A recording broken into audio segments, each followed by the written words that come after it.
If I had to explain free energy to a school child or just a regular layperson, what would be the simplest way to put it? So I'll do my best. Power is energy, but voltage by itself without current is not power, and thus cannot be misconstrued as being energy. So voltage has nothing to do with the conservation of energy law. There's no conservation involved because if you don't spend voltage by way of converting it into current, if all you do is use it as its voltage aspect, then you haven't spent it, so there's no loss. And if it's in a format that cannot be spent anyway because it's out of phase with current, then all you can do is clone more copies of voltage from the resistance that created it in the first place. So resistance is my source of voltage, and if the voltage is out of phase with the current, namely if the polarity of voltage is opposed to the polarity of current, then it can't move out of the way and get spent, or it can't move anywhere and be spent. It has to stay put. But I can keep making more clones of it. Now, there's a consequence to all of this. Something else is actually, not a consequence, but a parallelism. There's a parallel operation taking place. If you can't spend voltage or current because of their opposition to each other of their polarity, polarity of sign, positive versus negative, then something else weird happens, and that is that the inductive field, the magnetic field of a coil of wire, can continue to change. And it changes in such a way that it will appear that the voltage and the current is increasing because you can't spend them.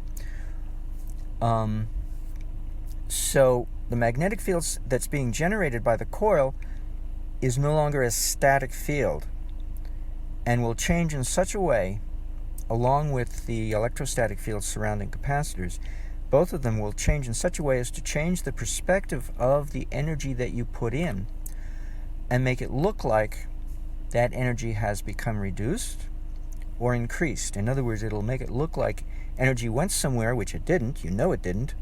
So it'll make it look like the energy just disappeared. Or it'll make it look like it came from nowhere, out of nowhere, which of course is a lie. You know how much energy you gave the circuit as a mere stimulus, a tiny little amount, as a catalyst, not enough to power it, but enough to get the whole thing going, escalating, amplifying, self-amplifying with this useless form of power.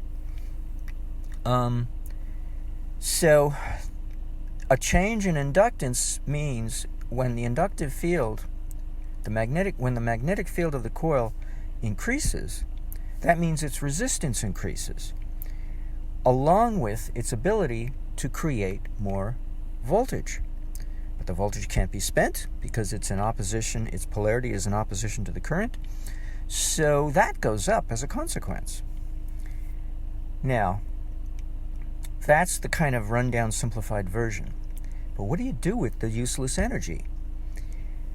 I used to claim that I had 3 techniques that I knew about for converting useless reactive power predicated on the complex number system, which are imaginary. They're predicated on the square root of -1.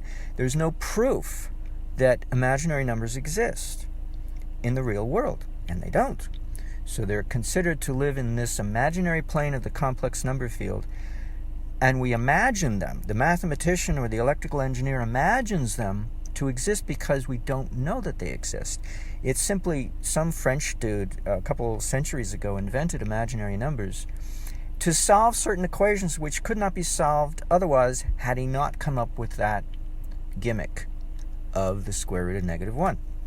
And it's quite a gimmick, but it does solve problems, mathematical problems, such as the mathematical problems related to this useless form of energy that you can create out of nowhere or make disappear into nowhere, that's called reactive power.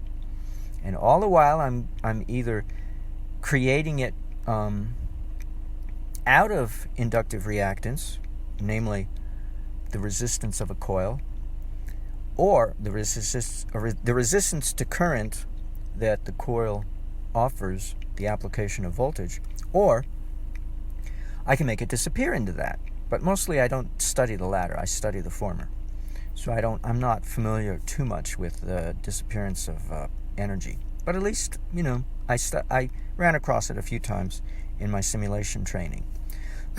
Now, how do you convert this? Well, I've known of 3 techniques, and resistance is the simplest.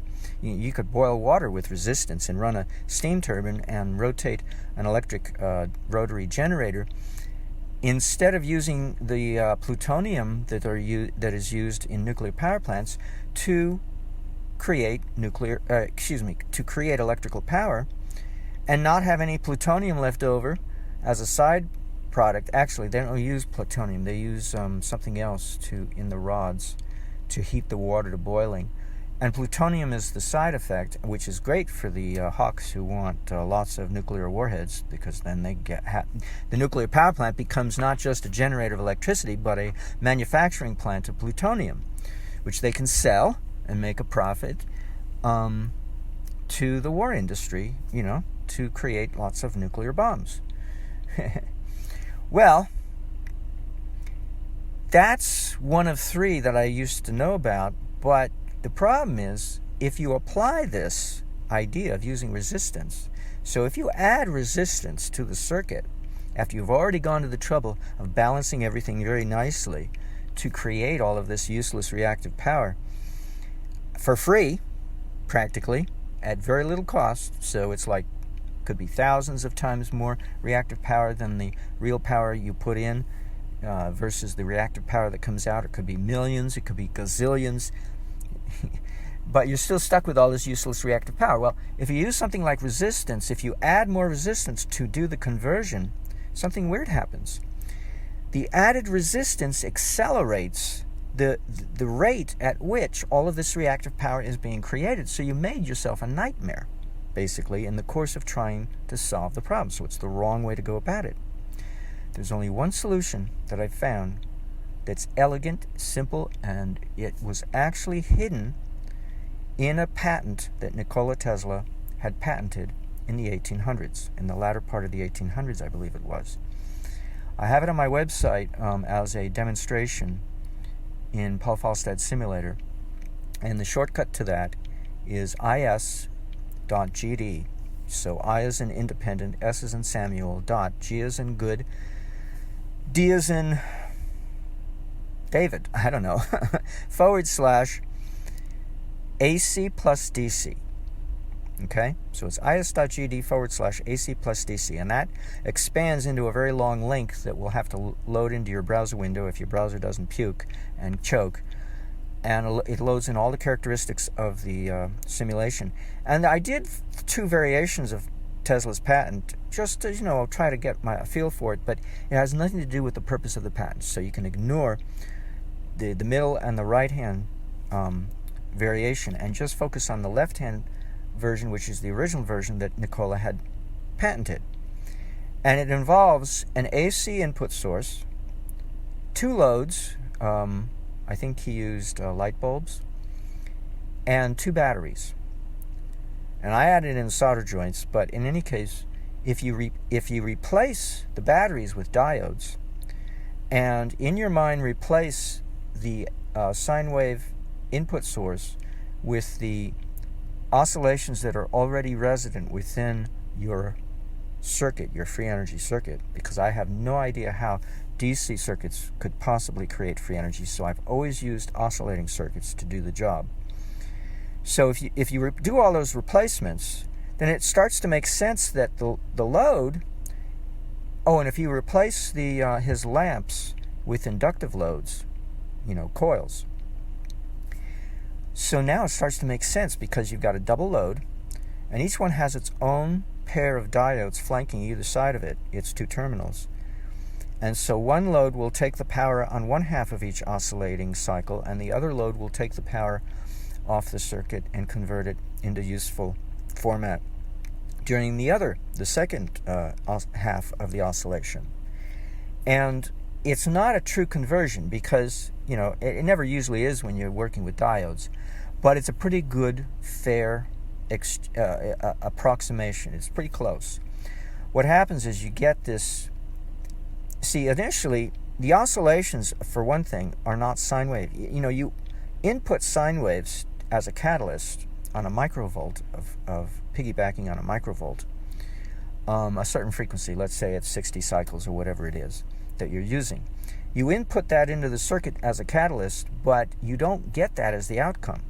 You don't get simply that as the outcome. You get a rise in amplitude of triangular waves that start to form riding piggyback on top of the sine waves. And they grow in amplitude and they grow in frequency to the point that they dwarf the sine waves, because the sine waves are like 1 microvolt, so of course it's going to be dwarfed. And eventually you get this humongous amount of reactive power, but constructed of triangular waves, which are also useless. Now, rather than use pulse width modulation, which is a digital technique which did not exist 100 years ago in Nicola's time, or more than 100 years ago for that matter, because Nicola had been working his craft for quite some time, more than a century ago. So you get a double benefit. You still are stuck with the triangular waves, but the center of those triangular waves rises or falls away from the midline, the zero midline of your virtual oscilloscope tracings, and it becomes like a DC, and then as you back away from this hyperbolic curvaceous amplitude rise in amplitude, it starts to looking like the triangle waves disappeared slowly. It's just a question of perspective, because the DC shift away from the midline of zero has taken precedence over the triangular waves. In other words, the amplitude of that shift keeps growing either in the positive direction or in the negative direction away from the midline of zero, and it starts to dominate the situation. So you end up with triangular waves that don't amount to hardly anything, like a hill, why worry about it, and mostly you get a DC rise. So it solves the problem of how to do the conversion without adding any more resistance to what is already there. So you can control the situation, because if you add any more resistance, then you got to add more capacitance in parallel, and then whoopsie-doodle, the whole thing explodes even faster in your face. And then on top of all of this, if you balance the relationships among the various coils, how big they are, their magnetic, their inductivity. If you balance them, you can get the circuit to pulse. It'll rise in amplitude and collapse, rise in amplitude and collapse. And you can create an RMS average that is what your target is, especially if you get your collapses to occur fast enough that your load won't mind the rate of pulsation. Like a light bulb, may not mind, but a coil in a motor might mind, because then you might, if the periodicity is too infrequent, then you can get whiplash trying to drive. So you don't want that. So you want a reasonable frequency. Anywho, that's a kind of rundown on how to create free energy, the theory behind it. And I have a circuit in question that I'm basing all of this on that gave me these kinds of insights, and other circuits previous to now also gave me insights, but this is the latest. How do you convert it and make it something useful without making matters worse? And the funny thing is that Nikola Tesla's patent, if I haven't stated it already during this recording, is like a schoolboy's experiment. It's so ridiculously simple that it has no business being the product of Nikola Tesla's genius. And so you have to wonder, well, what has been coded into this patent that he is fundamentally protecting with his patent, yet is not obvious that it's there. And I think this is it. You replace the batteries with diodes, and you replace the lamps with inductive loads, and you replace the sine wave source with the inherent oscillations of the circuit. So it's pretty fascinating. Anywho, that's about all I have to say on the subject of free energy. Giving you the rundown